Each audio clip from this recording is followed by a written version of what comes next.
Welcome back to the Bench to Mike podcast. We are tired. We are back from Detroit. This is the same day as the vlog. As I mentioned, the vlog, this is being posted on Thursday, 2 days after the game. We wanted to get it out to you guys. We are very tired. But we wanted to talk about it because we wanted to get our emotions out there and how we felt right after the game. So, Bowling Green lost 24-30 to Minnesota, a team in the Big Ten. And we are very surprised that that BG did such a good job keeping up with Minnesota. My score prediction was 50-0 Minnesota. What was your score prediction again? 31-25, actually. 31-25. I was 1 point off of both teams. Gosh dang it! I actually have a genuine question. No disrespect, any means, by all means. Well, was 50-0 like a serious prediction for you, or was that just like a meme? I would say it was semi-joking. Semi-joking. I thought Minnesota really was going to dominate BG. Yeah, no, me too. But I just wanted to throw some bold claim out there because all you guys are like giving realistic scores, and I just wanted to look like the idiot. I don't know. It was for the, I won't say comedic, but it wasn't that funny. I was just throwing something out there. Okay. Yeah. No. That's. If I had to give a real score prediction, now that the game's over, I honestly probably would have thought. I thought it was gonna be high scoring, so I'm gonna say 48-24. I thought Minnesota would beat us 48-24 rather than 30-24. So Right. if that's probably where my brain was actually at. But yeah. So, what are your overall thoughts? It was definitely one of the easier drives. It definitely was. Stadium. Yeah, getting to the stadium, literally hop on 75, And you drive all the way to Ford Field. all the way to Ford Field in Detroit. Yep. The exit to the And stadium's even right there. in Detroit, like getting to the stadium wasn't that bad at all. Other than No. my Apple Maps told me like one wrong turn. It was Apple Maps' fault, but No, it even was that, the traffic cones. If you guys ran into that intersection with the traffic cones, it was that. Yeah. because Google Maps was going to take me straight through the traffic cones. We didn't know they were there. So we turned left at the green light. Then we made a first right. Then that's how we got to the garage. But we made it work. We got to the same lot pretty much. He just parked outside. I was inside. But yeah, the parking there. I mean, the facilities for the Lions, phenomenal. yeah, hot take, I guess. Oh, I guess, but it was this is cold seats. Hot takes. But this was something that we'd kind of discussed, though. I wasn't blown away by the exterior. I'm saying specifically the exterior of the stadium. Like, I think it fits perfect in Detroit. Lions do a great job of integrating. Absolutely, the stadium in Detroit. I Like when I see Ford Field, the exterior, it reminds me of the automotive industry. Steel workers, a steel mill. You know what I'm saying? It Absolutely, kind of has yeah. that kind of like a warehouse feel. 100%, I agree with think that. it fits perfectly, but it's just like it wasn't this grandiose exterior that we've been used to, like the Jets that we've been to, or how you've been to the Bengals. The Bengals is very unique. The Bengals looks like an art piece. Like their stadium looks like an art piece in a museum. Yeah. I can say for the Lions though, I think it really does fit the city of Detroit, and also I really did like how every pillar had like a Lions logo on it. Cool. I did really like that. But I'm not disappointed, nor was I blown away. But I just felt like, yeah, this is the Lions Stadium. Me too. I don't think they need to add anything. I don't think they need to take anything away. Yeah. I think it was perfect for the team it suits. And also, we're saying this in a perspective of like a bowl game with Minnesota and Bowling Green. I can't imagine a rivalry game with the Lions, Oh my goodness. or an actual just NFL game in general. Like I bet the atmosphere is way. We're comparing this to a half-empty Lions Stadium. They feel quite full. It was walking around at least. They closed off the upper deck. Upper deck was closed off. Yeah. It was only lower bowl seating, Mhm. and the total attendance that they showed on the scoreboard was 28. If I'm correct, 28,885. The fact that you remember that number, I remember it's 28,000, but the fact that you remember the number is awesome. I could be wrong. If I'm wrong, Yeah. someone in the comments can let me know. It doesn't matter. Yeah. I know it was 28,000, but inside the stadium, it was really nice. It really was. It was, the architecture was beautiful. Oh my goodness, yes. But it Very didn't- unique. Very unique. It wasn't big, and I looked up the capacity, only Yeah. 65,000. But like it felt like it got me excited to see what the home game atmosphere would feel like for the Lions. Yeah, it was kind of personally, it was a tease for me because like in that moment, I'm like, man, I really wish we were at a Lions game right now rather than a bowl game. You know what I'm saying? Yeah, Like and that, we that even was talked my about selling initial our Jets feeling. tickets. We talked about selling our Jets tickets to go to a Lions playoff game. Wouldn't that be awesome? That would be electric. That'd be insane. Actually insane, dude. Yeah, I mean, what else is really to say? I mean, the press box was very unique in its The own press way. box was pretty. Very, I liked oh, it. very unique. Like I don't think I've ever seen a press box like that. Nor have I ever seen another indoor facility in terms of indoor field. Oh yeah, that was your first indoor stadium, wasn't it? What indoor stadium have you been to as well? Lucas Oil Stadium. I've been there for 2 separate Big Ten championships. That's the home of the Colts. The Colts. The Colts have an indoor facility game. Indoor Yeah. stadium. It's beautiful. What are all the NFL stadiums that are? Isn't it Arizona Cardinals? Cardinals, Texans, Lions, Colts, Vikings, and Chargers / Rams, like SoFi Stadium. You think Minnesota or the Packers would have them? Like so? Not Packers. Packers have played at Lambeau Field forever. Yeah, But but the Vikings do. Vikings is a bucket list destination. Absolutely okay. But I think the Lions, they did it right. Okay. They did it right. It was beautiful on the inside. We really have to go to Northern Michigan as well. Their stadium. Yeah, the I wanna go- Superior Dome. Yeah, I want to see what a D2 indoor stadium's Me like. too. It's all wooden, largest wooden structure in the world, or one of them. Really, I did not know it was wooden. Yep.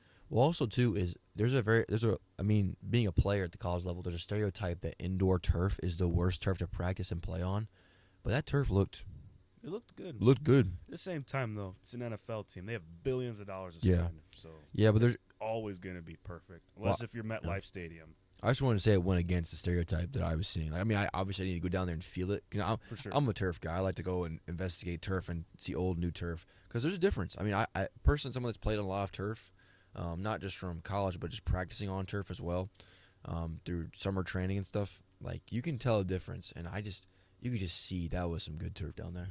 Yeah, it was. If you ever been to a Lions game or Ford Field for any event, you would know what he's talking about. It's a very, very nice turf, very nice venue. Absolutely. Everything was down to detail, theming Yeah. Detroit automotive industry, Yeah. Lions. It was good. Good No, job. Good job, Detroit Lions. Absolutely. And speaking of this, what I brought up right when we entered the stadium was I wish there was more quick lane bowl like posters. Like Yeah. I know at the Lions Stadium, all they had was Lions stuff up, but I wish they would have. I know it's Lions Stadium, and I know it would have been a lot of work, but I wish they had more like quick lane bowl Yeah. banners and like because all you saw was NFL and Lions, and then there was like maybe like 3 or 4 quick lane bowl banners. But one thing that was super cool was in the end zones they had Minnesota on one side, but in the silver and blue Lions logo, colors I mean. Yeah. And then the other side was it just Bowling Green on the other side? Bowling Green. Yeah, but it was like Minnesota Bowling Green, but in the Lions colors, and that was just really, really cool. But also, I was thinking later on, was that just laziness? Because would they have painted the colors, Me too. or were they just too lazy to get different paint? I was thinking the same thing. It was almost like I don't know if you got this feeling, but I was walking around and I was taking it all in. It was really awesome, but it just felt like I had this feeling that the Lions put all this on and they did the bare minimum because they had to, you know what I'm saying? Not because they wanted to go the extra mile. They did this because they had to, you know what I'm saying? I feel the same way because I just feel like It's like the only quick lane bowl theming was the scoreboard, which that was cool, that was cool. and the midfield logo. Yeah, and that was really cool as well. And it's the same thing for the MAC championship. If you ever sat down and watched the MAC championship, same exact thing. It's the silver and blue letters in the end zones for the teams. Is the MAC championship played in Ford Field? Yep, it's been played in Ford Field since either 04 or 03. Oh wow. Fun fact, it's the longest conference championship game that's stayed at the same venue. I did It's the not MAC know that. championship in Ford Field. We should go to that no matter who plays that next year. We should. This year would have been a good year to go with Toledo and Miami. Absolutely. 2 Ohio teams. Well, now that I'm back home, definitely add it to the bucket list or the venues we're planning on attending. See what the future holds. Most definitely. So that was kind of a long Colts hot take segment. Not gonna lie. I don't know. I just pretty much started off by saying I wasn't blown away by the exterior. Yeah, exactly. I don't really have a hot take. Well, I guess we kind of reset ours in the vlog. I'll count that as mine. That's fine. from the vlog. Let's get into some stats now. So, like I said, the final score: Bowling Green 24, Minnesota 30.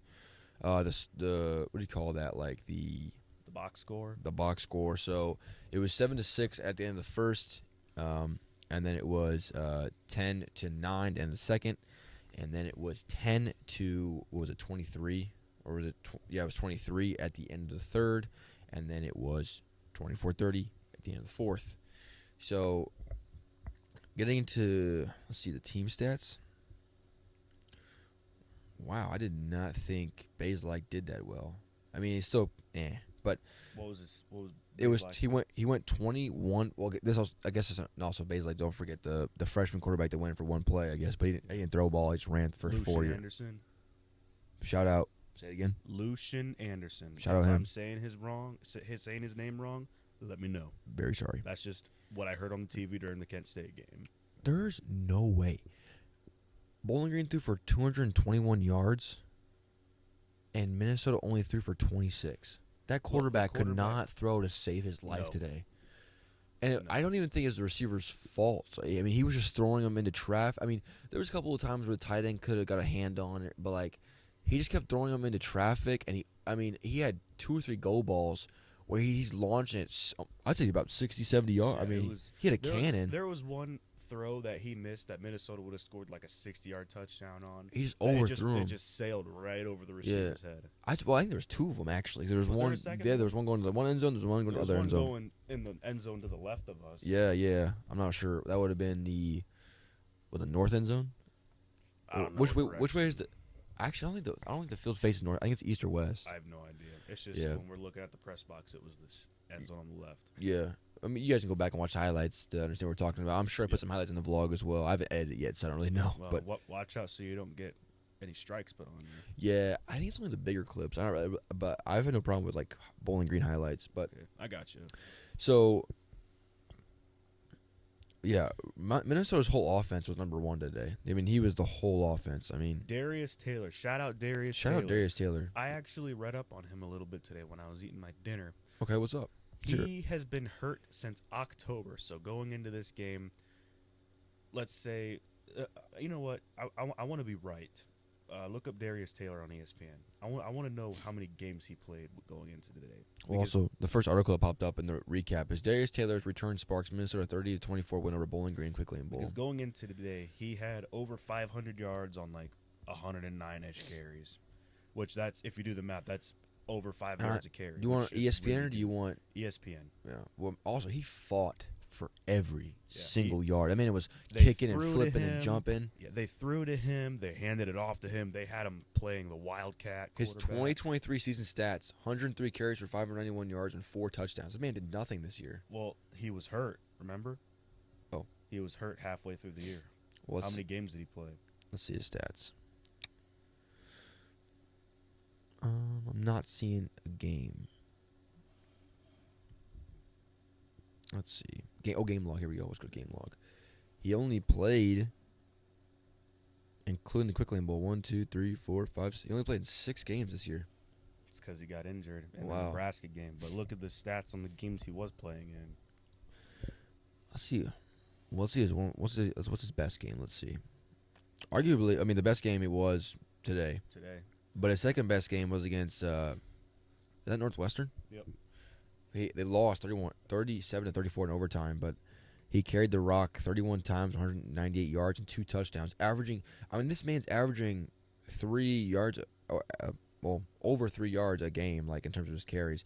Against Northwestern, he was averaging almost 7 yards a carry.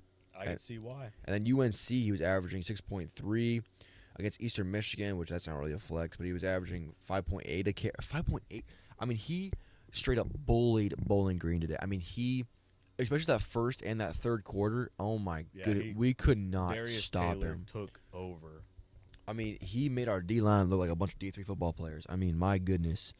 Shout out to Minnesota's offensive line. They got some good push. Yeah. Yeah, Darius Taylor did it all today, but I think the big winners is the offensive line of Minnesota. That's how you know Chris was an O lineman and a D lineman in high school. You know, he shot the line. Shot the line. Yeah. So kudos to you, Minnesota offensive line. You guys killed it. You guys are the players of the game. Absolutely killed it. I mean, what a guy though. I mean, he literally was that whole team. I think there was. I should record you more, but there were so many times where you were just like, "Oh, it's going number one. That's a first down." I And mean, like he carried the rock 35 times today. I think Chris guessed every time he had a first down today. Like I was low key laughing in my seat, but I didn't want to. Oh, I was too.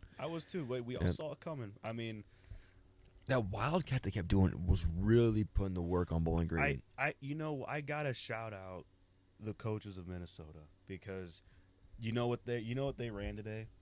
What they run? It wasn't exactly the type of offense, but they did what Michigan did. Michigan, when Bowling Green played Michigan, granted it's Michigan, they're the number one team in the country this year, number one seed in the college football playoff. But all Michigan did was give it to Blake Corum and Donovan Edwards all game. That's all they did. That's all they had to do. I mean, and that's all that Minnesota took that game plan and they did it today, because the biggest hole going into this year for Bowling Green was missing Carl Brooks. Now was the D lineman that went to the NFL. Plays for the Packers. Packers. He's actually the top-rated defensive line rookie in the NFL. Wow. One thing I want to say though about Bowling Green, because we don't want to keep hanging on Minnesota right here. But I mean, I wouldn't say we are. We're just saying what happened. Oh, that's true. That is true. But I just want to shout out Bowling Green real quick. For sure. 0 turnovers. They didn't turn over the ball once today. They won the turnover battle. Yeah, they did. Yeah. I'll say this: Bowling Green, there was some questionable decisions made. And dude, man, that coach makes me so like they had so many. They were in this game, but the offensive coordinator, man, they ruined it for him.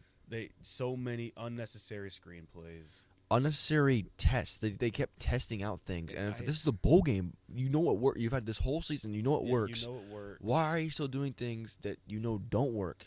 Like, what's his name? Camden North? Is his name Camden North? Like, come on. Like, okay, I'm not going to hate on the quarterback because, I mean, he's a D1 quarterback. He deserves to be there. But, man, you got Bazelak back there who was, what was it? SEC Freshman of the Year. Yeah, and, like, this man is a veteran. He made great reads today. I mean, I think he only missed one or two throws that I can really think of when he wasn't getting pressure. But, man, why put him – you wasted a whole drive. When Bazelak was on fire, you had the momentum, and you just took it all away. In that drive, but honestly, 3 and out. He went 3 and out. I really think that was the turning point of the game. It really was. They were punching him in the mouth with Bazelak.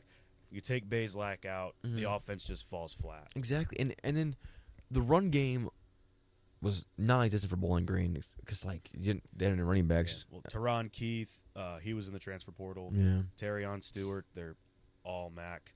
I think he was third team all MAC. Mm-hmm.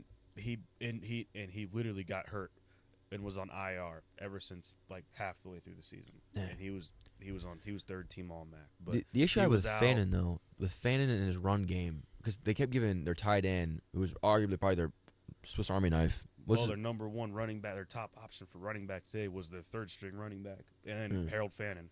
Yeah, well, Fannin, it made me so mad because like he's tight end, he has Swiss Army knife, used the guy, he's a great athlete. But you could tell he's a tight end. He didn't hit that gap. Like, there was holes there in the line. In particular where you pointed it out. It made me so mad because that hole was gaping, and he just kept juking. Like, hit the gaps. I mean, I think I'm mad because we ran a wishbone offense, and we had good running backs. We were taught hit the holes. And this man could have got a 4 or 5 yard gain, but instead took a 2 yard loss because he didn't want to hit the hole and he wanted to try to make some moves. At the same I hate time, that in a running back. Hate that. He doesn't really have that breakaway speed that the former running backs had. But he also has the body to hit that gap, though. I'm saying he has the body size to hit that gap. If he gets up to the line of scrimmage, all he has to do is fall forward, and then there's 3 yards. There's 3 yards. Exactly. And like he just juked when he took a 2 yard loss when it could have been a 5 yard gain because that gap was wide open. At the same time, though, I mean, this was his first ever game. Exactly. And he is a phenomenal athlete for Bowling Green. He's a phenomenal athlete. They got a bright future. I'll say this. Yeah. I had high hopes. I really wanted this game today, but if anything, I think it really made me realize that next year or in the future of the program is bright with all these young players. Keep in mind, we can I say we as I'm Bowling Green? Can I say we? Yeah, go ahead. I'm a Bowling Green fan, so I'm gonna say we. But we saw a MAC team, group of 5, compete with a Power 5 Big Ten team. The second best Power 5 conference. Exactly. Like we saw them compete. Like Bowling Green competed with a 5 and 7.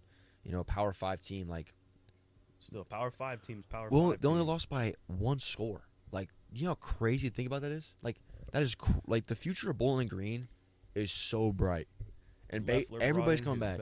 his best ever recruiting class. Yeah, They brought in the number one prospect, or not prospect, but the number one running back prospect from the state of Michigan. that running back room is going to be insane next year. With Stewart, Yeah. the Michigan guy, Jason Patterson, the kid, the Chase, or I don't remember I his would running like back. to see Gazarick and Fannin do more what they did today with like, at the fullback spot. I really like the two tight end sets they had with Bazelak and Fannin. Yeah. But you know why it's that way? Mm. They had three tight ends this season. One of them entered the transfer portal, so then they were finally able to just run their normal two tight end sets without having to worry about giving the third guy. I saw a guy in there for like it was middle of the game, number 89. He was in for a little bit. He's in. That's the one in the transfer portal. So, but he played today. Yeah, he got in very little today. Yeah, I saw him run like a corner on like a play extra pass. Yeah, and no disrespect to him. Good luck. He's I a hope big guy. He's bigger than Gazarick or Fannin. Yeah, Looks like. He'll be a playmaker for wherever he goes. Wish nothing but the best. Now, speaking of your receiving options, Hilaire, right? Odu Hilaire. Oh my! Today he was our whole team in terms of Bowling Green. I mean, he had a phenomenal game. Let's look up his stats from the game. I believe he had 125 yards today. Are you serious? That's literally half like the passing yards they had today. Believe it or not, that's only his second highest career total at Bowling Green. I don't know. How do you spell his name? Odu Hilaire. Odu. So Odieu. Did you find it? Let's see if it just pops up with that. Well, search.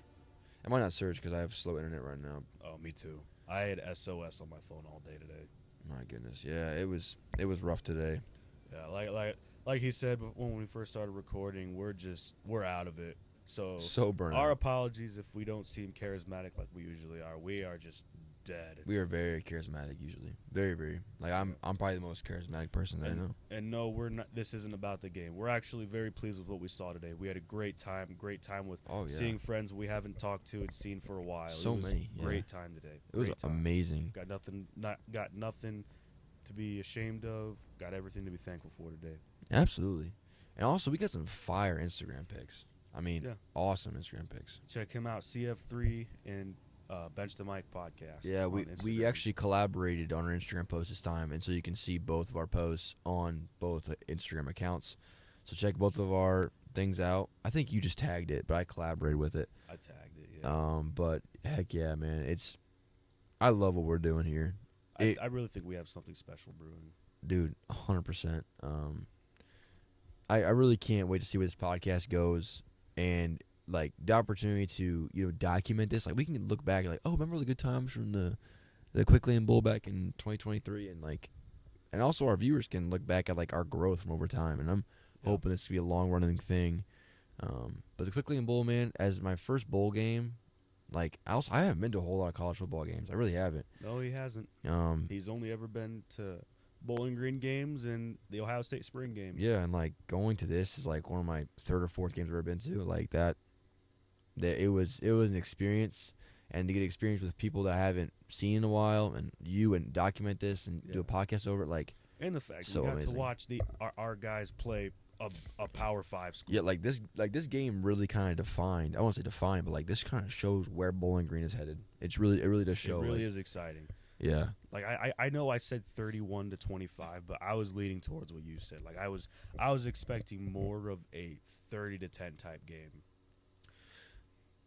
I really was, and that's not me just doubling down on what I was saying before. I really did think that Minnesota was just going to run away and put the hurt on Bowling Green today. Where's the thing, too? I want to call you out real quick. This man gave up on his team.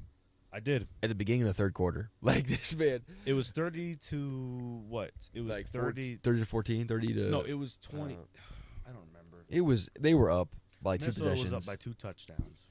And he was like, I'm done. The game's over. Let's leave. And I'm like, you're crazy. I was. You're crazy, dude. Like, you want to leave already. But also, I guess I want to have I guess I have my Cold Seats Hot Takes segment now. I think I'm ready to say. I think I have a new one that I just thought of. Cold Seats Hot Takes. Cold Seats Hot Takes. Caleb's Cold Seats Hot Takes.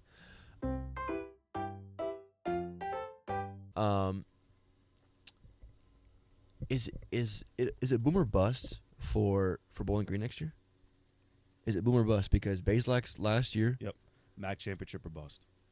I think it's kind of like what it was for my team at Mount last year, but it's like all these veterans, all this experience, last go around. Like, this might be boom or bust next year. MAC championship or bust. If Hilaire and Abdul Fatih Ibrahim, that's the number 2. Yeah. If both of them go to the draft, so be it. We got a wide receiver from Kansas State, who's a 4-star transfer portal prospect, R.J. Garcia.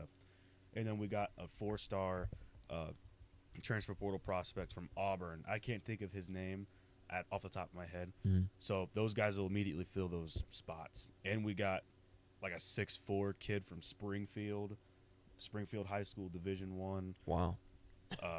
Leffler is really good at recruiting skill positions. So if they do decide to enter the draft, go ahead, get your money. I can respect that. We won't miss them as much as people might think. So are you agreeing with me on the boomer bust, or do you just feel like? Yes, I do. It's boomer bust next year. But your argument also is that you do bring in a good recruitment class. We have a good recruitment class, but I'm saying it's boomer bust the fact that the key players like Bazelak, Fannin, all these guys you think would go to the NFL this year are coming back because they want to win a MAC championship. Exactly. And Terrion Stewart, guys you think that would go into the transfer portal are all coming back, and they have said time and time again they're coming back because they know they can win a MAC championship. They want a MAC championship. I want to see you guys win a MAC championship. I want to see a MAC championship. And I want to party like it's 2015. Heck yeah, man. And I think the key to that though, the coach, like the number one thing in my opinion, you need to stop the 2 QB system. Yep. And Bazelak, he needs to stop being so inconsistent. Bazelak either is insanely good or just downright awful. Like, I mean, I've never seen him be average. Maybe you have, but like from what the highlights that you told me to watch from the Western Michigan game, from watching this game, he is never average. He's always playing his absolute tail off or being the worst quarterback I've ever seen in Division I football. Well, if you look at the schedule this year, they ran a gauntlet of a schedule this year. And I think this was a kind of a transition period for Bazelak. Okay. I really think, because if you look at the stats, now granted, they did play a tougher schedule the first half of the year. Mm-hmm.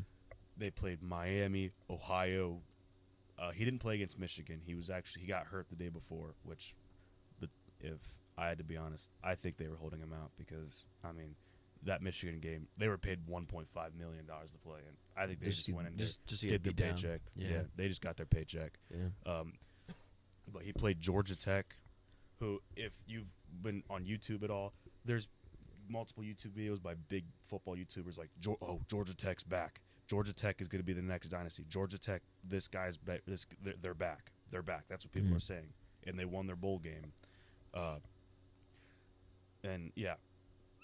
But then the latter half of the year, Ball State, Western Michigan, Toledo, Minnesota, Bazelak really turned it on. And I think that was the point where he finally, I don't want to say trusted his guys, but I think that's when he finally found his spot in the offense. You know what I'm saying? Like, he's not, for sure. Because that Liberty game, there's a huge difference between that Liberty game where he threw, I don't think he threw specifically, but there were 5 picks total between him and Camden North through today.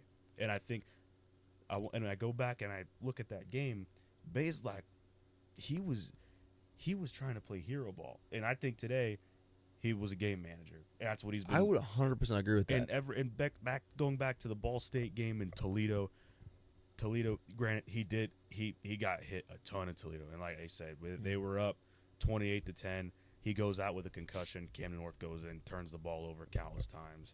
Yeah, that game was rough. Yeah, that was a rough game. But but leading up to that moment, he was having the game of his life. He had not the game of his life today, but he had a great game today. I really think he found his place in the offense, and I think if he plays like he did the latter half of the season, next year should be something special. I mean, he played like a veteran quarterback today. Yep. I mean when he had a great pocket presence. When the pocket collapsed, he rolled out. He made great reads. I mean, he threw the ball away when it was. I mean, he never forced anything, except there's literally one play I can think of, and that was that like 4th and 8, and it was towards the red zone. It was like at the 35-yard line, and he had to heave it to Hilaire, and Hilaire came up and just snagged it. He was like, heck it. Yeah, Hilaire's down there that was a somewhere. panic throw. You could just tell the way because like that the O line collapsed immediately. He took his 3 drop my step and goodness. it collapsed immediately. That's another topic we'll get to in a minute. Yeah, that was awful. But I mean, he played like an experienced quarterback today, and I was overall just impressed with Bazelak. Now let's talk about BG's probably biggest downfall. Chris, you go ahead and introduce it. Offensive line. Or I Oh guess my goodness! The trenches. Oh both my sides. goodness! Awful. Offensive line. D-line couldn't stop the run. O-line couldn't offensive- protect. Couldn't protect Oh Bazelak. my goodness! Like I'd say 99% of Bazelak's bad throws and reads was because he had 3 linemen in his face. Mm. Excuse me. Every play. And Bazelak's not a runner either. So I mean, when the pod No. collapsed, I mean, he tried to look downfield. I mean, this man was getting stuffed. And then we did take off. He got lit up, and they didn't call a flag. It was like, oh man, the O-line just, my goodness. If there's one issue Bowling Green needs to fix in the offseason, it's got to be the trenches. Trenches. Because they were held up. I would say they bully all the bad MAC teams. Like let's face it. They bullied Western Michigan. They did. That was such a fun game for the defense. They bullied Western in the trenches, offensively and defensively. Toledo. I do want to say though, real Go ahead. quick, in terms of the Minnesota game, they had a great presence in terms of stopping the pass game. I mean, that quarterback got lit up. I think at least 3. I mean, lit up. I mean, they almost had 2 tipped interceptions. They had one that was returned. It was a great highlight. I might put that in the Decent vlog. pass rush. I mean, their pass rush was I'd say it was really great today, but they just couldn't stop the run at all. I mean, like I said, that really good running back. I mean, I think that corner number 4. What do you know the names of that corner? He had so many ankle biter tackles. I think he had like 4 or 5 today. I mean, just in that running back alone. I mean, he saved so many touchdown. Like that corner. Shout out that corner, number 4 for BG. Shout you out, bro. Like you were an amazing tackler today. I can't say for other corner on the opposite side giving up that touchdown. Yeah, man. Speaking of corners, you know who I noticed was on crutches today? Who? Jordan Oladokin. That was the other corner. Isn't that really good corner you guys have? Yeah, that said he's coming back, but he was on crutches, and I guess I Wow. never knew the injury report. I Today. bet you was that backup corner, the number 9. He was the one that missed that tackle for the touchdown. Gosh dang it. Yeah. Man. I mean, there was so many great things that you could tell BG, like they really had some sparks and they had a lot of great moments, but like there was missing few plays and missed a few players just to be great today. And they really could have came out with the win, but I blame it on a couple of drives where the coach was just kind of throwing out plays. I don't know what he was doing. I mean, you had plays that worked. That drive with Camden North was huge. Yeah, and because they could have gone up 14 to awful. nothing. And then the drive where they ran like a 60-yard run, got tackled, and then they just abandoned the run game. Yeah. Like, what are we doing? Like you had a 60-yard run, and then they run 3 pass plays in a row. Yeah, and also I don't think I saw that running back again after that play. I think they strictly used Fan after that play. Really? Did Patterson not play after that? I don't think. I mean, we gotta look at the stats, but I only saw Fan in the backfield, or they did 5 wide, or they had Gazaric, playing fullback kind of thing. I did not see him after that long run. Makes you commit. Did he get hurt? He might. I mean, he stiff armed a guy and then fell on the ground. I'm not sure what really happened, but you didn't see him very much after that 60. Was it 50 yards? It was a long run. I mean, they were on like the 20-yard line, ran to like the other 30 or something. I don't even know. It was like from the 20 all the way to Minnesota's, I think 45, 40-yard line. But then they just abandoned the run and they were just slinging it. And I'm like, what are we doing? I mean, and the pass plays that are working were like the middle of the field or maybe even a deep throw. But we're trying to pump it and dump it down the field, and it's not working. Why are we like we'd call shots on first down, second downs, but on third downs we'd call these 5-yard hitch routes. And I'm like, what are we doing? What are we doing? I mean, it just the coaching. I question today as someone that's pursuing that wants to get a master's in coaching, that takes coaching classes in college, that loves watching football film, I really question the coaching today. Like, you have plays that work. The fans know you have plays that work. Yet you're still testing stuff out in a bowl game. Yeah, I totally understand. Go do it. Put the ball in your best player's hands. 100%. But don't use run them the right all way. these trick plays that to get it to their hands. Just be straight up. If you're gonna run it with Patterson, run it with Patterson. Don't flip it 5 times in one play just so he gets the ball. I will admit though, that flip play to Fannin that With threw that Fannin pass. throwing- That was a that good was a play. That was He a just good play. Fannin just didn't complete the pass. No, but that was a good play. Yeah. I think that was the same drive though where they made that very, in my opinion, very questionable decision on that timeout. Okay, You talk about that. You were the one more upset about than I was. See, Bowling Green was down 30-17 At that point, with yeah. about 2:40 left in the game. And we were about on the 2-yard line. Yeah, 2-yard line. They got a timeout. Bazelak dropped back to pass.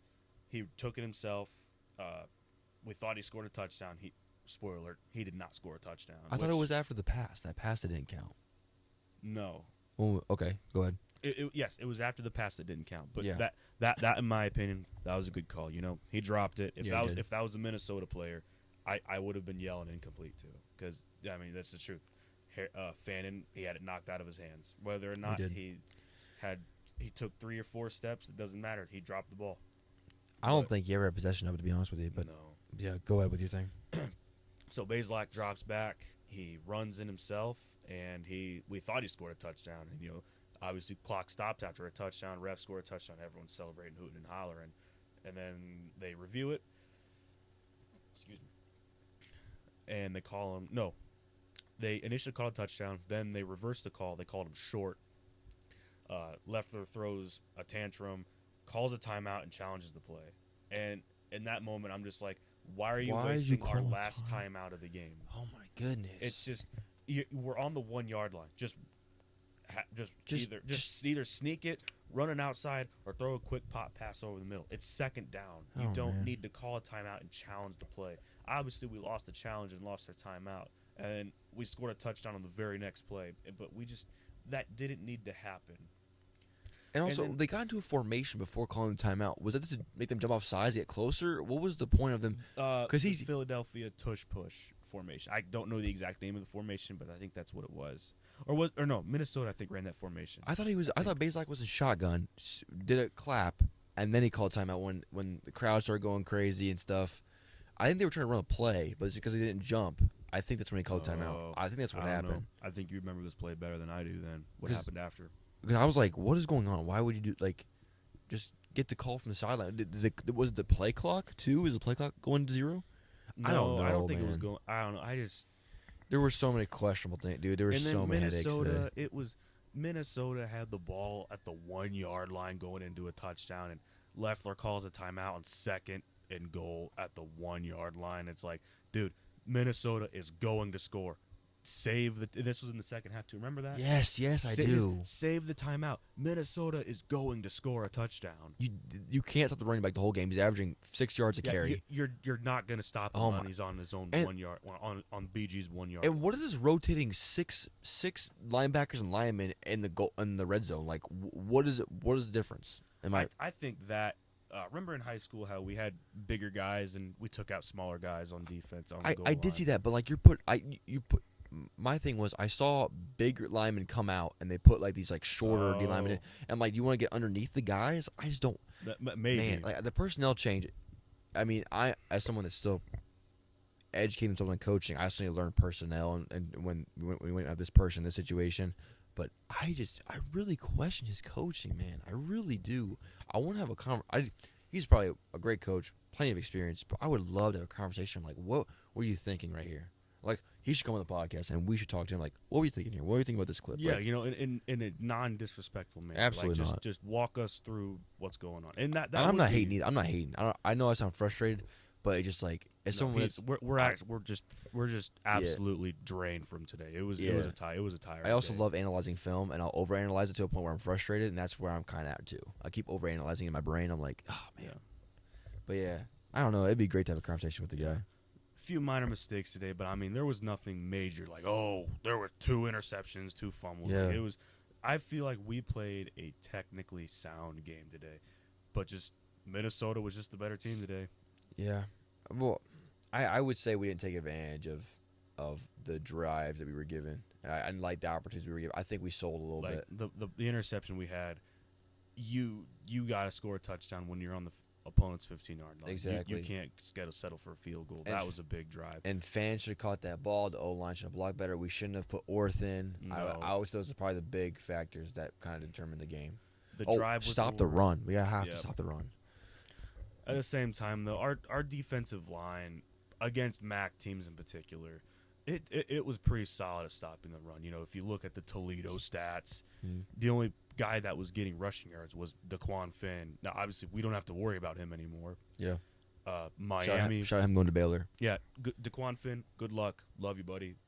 You were fun to watch at Toledo. Hope you have nothing but success. Great athlete. At Baylor. Good luck. Hope you win the Big 12. Big 12 is wide open next year with Texas and Oklahoma leaving. Wow. What a world we live in now in college football. We're really going to have to talk about all this conference changing when the season rolls around. Yeah, for sure. Who knows? If Baylor plays at Cincinnati this year, we might get to see Daquan Finn in a Baylor jersey. We'll see. Kendra back on the vlog. Yeah, Kendra back on the vlog. If you saw Kendra in the vlog, shout out Kendra. Shout out you guys watching Kendra on the vlog. Okay. Yeah. Where was that going? Oh, yeah. We did good against Toledo, Ohio, Miami. Like, all of the MAC teams, we did pretty solid at stopping the run. Georgia Tech, we stopped the run in the second half. They tore us up in the first half, but second half, we shut them down. Liberty was just a disaster. I don't know how we came back from being down 24-0, but we still lost. But that was the only game I didn't watch, like highlights-wise. I watched about all the highlights you told me to watch, but I didn't watch that game. That game, you will probably be super furious. That was just a disaster. Especially knowing what they are now, I think I probably would be. I think, I don't know, this might be the student in me, but I really think we could make it. Like, yeah, we only lost by 10, and we came back. Okay, here's how. We came back, tied it when we were down 24-0. First half, 5 interceptions in the first half between Bazelak and only in the first half? First half, Oh 5 picks, goodness. down 24-0. Orth sucks. Bazelak, I love you. Orth, you suck. Okay, go ahead. Yeah.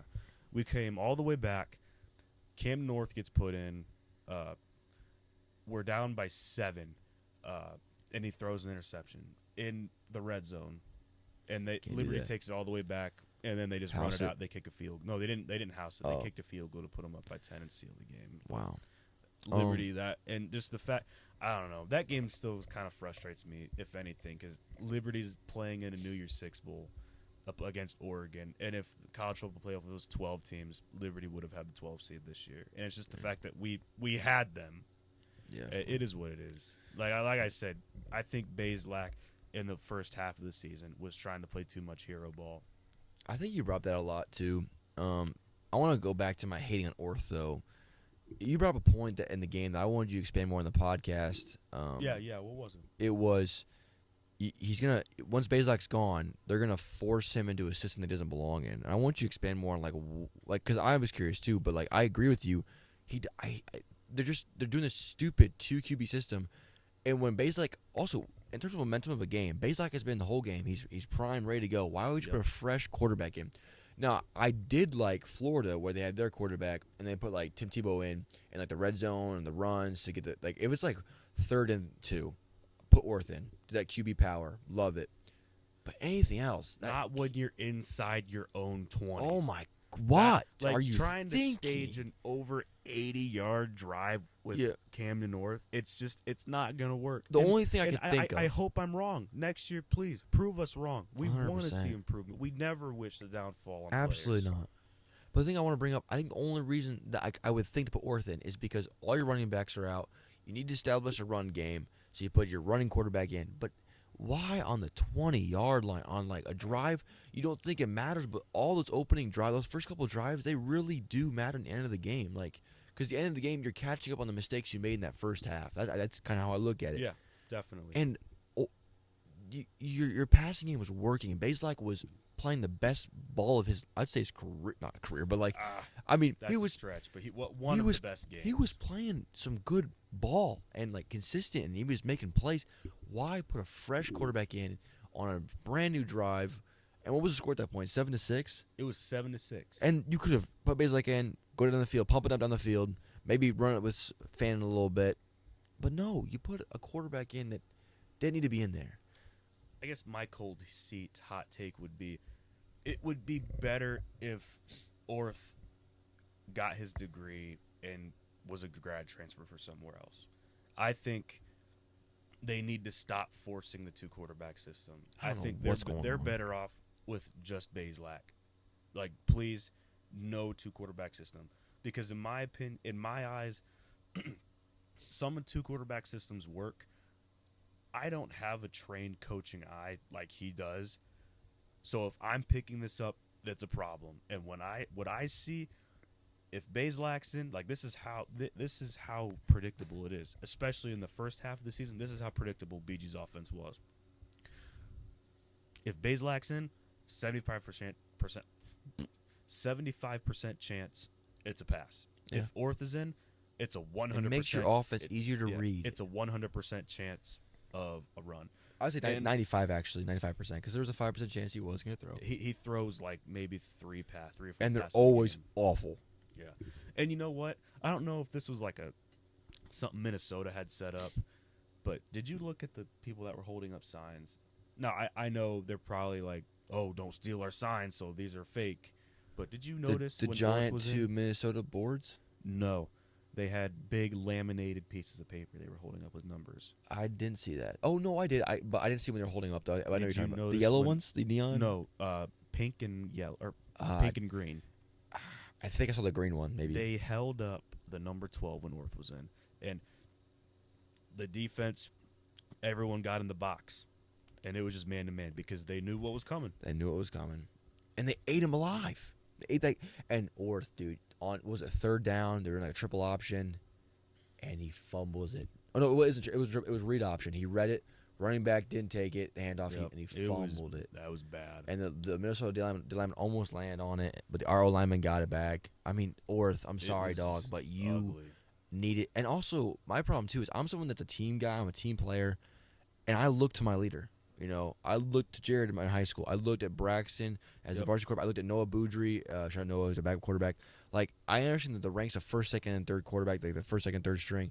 But when you're rotating 2 guys as the starters, there's no head leadership. Yeah, like who's the leader? Who's in charge? And you also, it's already hard enough to win over 1 quarterback. Imagine the receivers and the running back trying to win over 2. Like, it makes your offense so. There's a liability. There's a liability there, and I just don't agree with it. And Orth is just nowhere near what Bazelak is. I just don't get it. I don't get it. I'm sorry, I just don't get it. Yeah, and I think this was Loeffler's first. Now, I really hoping he listens to this and takes some of this for seriously that we're saying. Because we're college students with no degree. You need to take this very seriously. We're college students with no degree, pursuing a degree. So if you take us seriously and you're hating on us or like, oh, these guys are dumb, they don't know what we're talking about. I mean, I get it. We're college kids. We're not even 21 yet. Yeah, facts. Little boys. Yeah, for real. We love it though. We love what we do. But I hope either Loeffler figures out the 2 quarterback system doesn't work, or he does it to where it's less predictable. You know what we should do for a video?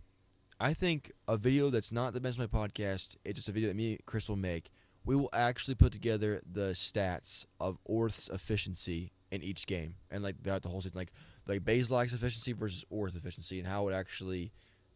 We should do that. We should do that. Kind of have like a pros and cons video. We should get like a giant whiteboard, and we should make a video. I'm putting it in the notes, but put it in the notes. That could be in the future. Expect that video coming in a couple weeks. We'll make it happen. We're no hate for either player. We're Bowling Green fans. This is all entertainment, and we just want to show you what we're seeing. And you guys want to see the stats. We will bring in facts, and maybe we'll take back what we said. Maybe Orth's a lot better than what we're actually seeing, and we'll take back everything we Yeah. said. And anything and everything we say is no disrespect. These guys are Division I athletes. Better than what we They ever are will be. better than we will ever be at football, at the sport of football. Guys, So he was an All Ohio lineman, and I didn't make honorable mention in high school, and then I'm also playing D3 football. Like Yeah, we're just guys giving speculating. our opinions. Yeah, So, absolutely, absolutely. yeah, I am excited though for next season, and So stay excited. tuned. We will have a lot of good action content next season. We'll see what's going on. We'll see the schedule. Yeah, We will post a lot of announcements on the BTM podcast. The max schedule is getting dropped between mid-January till the end of February is when it'll get officially dropped. and you can probably just post that because you'll know when it's out. Yeah, So I will post. I hope they do this like they do every year, so I'm assuming they will. They post a graphic of the entire max schedule. Like they'll have a team, then every opponent they have, and we'll post that graphic. yeah, that's what we'll do. I think it's a good place to close out, though. I think we kind of covered everything we needed to cover. Yeah. So, like I said, Jets. This is posting Thursday. As we're going to the Jets game, Jets vlog will be coming out. The Jets podcast will be coming out. If you guys want us to cover more college teams or any more hot takes or anything you guys see, put it in the comments. We'll do a research and we'll do a podcast episode over it, or we'll talk about it a little bit. 'Cause I know we're talking about BG because the games we go to is where he goes to school. But keep in mind, we want to talk about everything football. Yeah. So if you guys have a favorite team and you want us to cover maybe it. like try cover them, do a little segment on them, or even heck, if they're even close, try to even make a game out there. Let us know. DM him. DM the BTM podcast. Exactly. Put it in the comment section. We will Make it like happen. I said, we're just two college kids enjoying our time together, enjoying going to games, enjoying vlogging games. This would be fun for us. If you have a favorite team that we have not Exactly. even mentioned yet, put it in the comments, and we will try to work something out. 100%. So, yeah, I mean that's really about it, guys. We love doing this. It's all entertainment. Let us know what you guys want to see. We keep doing the Colty Hot Take segment. Any more stuff, any ideas you guys have for the podcast, let us know. We're down for anything and everything. We had a great time at Quick Lane Bowl, and we'll have a lot more fun going to more games in the future. You want to shout out your social media, Chris? C.Cortez50 on Instagram. You can check me out, Caleb_Fultz on X, Twitter, _CF3_ on Instagram, and bench_2_ on Instagram. We appreciate you boys. Check us out on social media. It's December 26th, so hope you guys had a very Merry Christmas. We hope you guys had a very, very Merry and Christmas. God bless you. God bless you. Spend time with loved ones. Enjoy the winter break. We love you all. Thank you for all the support. Thank you for the growth the channel has gotten. We're almost at 5K subs. I think we're at 4.89 last time What's I checked. the Western vlog at? Oh, 9K views. This is my biggest video now. Congratulations. It surpassed my fall camp vlog. That was 8.4 or something Only like that. in a matter of 3 weeks. Yeah. That's It awesome. beat a video that's been up for 2 years or a year and a half. That's awesome. Yeah, man, it's awesome, and I just love it. I love all you guys. Thank you so much for supporting CF3. Thank you so much for supporting the Bench to Mike podcast. We are gonna do so much more with this channel. It's only growing and getting way bigger and way better. We're so blessed, and we just thank each and every one of you. But that's a good place to end off the vlog. You have any closing words, Chris? I'd say the 2023. I'm not gonna say season because we still have the Browns and Jets game, but the college football season, especially the action season, I'd say it was a big success. Even though we only did 2 vlogs, Big but time. I think depending on where we're at in a month or two, I really think our future with Maction. I'm really excited to see this take off. I'm really excited to see what college football games we go to in the 2023 college football season. I'm just really excited. I'm jacked for next season, man. Exactly. I'm excited I'm ready for it to go. I'm ready to go. Well, don't forget, if we have time, we can live stream national championship. We talk about that as well. So college football may not be over fully yet. Just saying. We'll see. Very exciting stuff. But yeah, guys, appreciate you boys, and we'll catch y'all in the next one. Peace.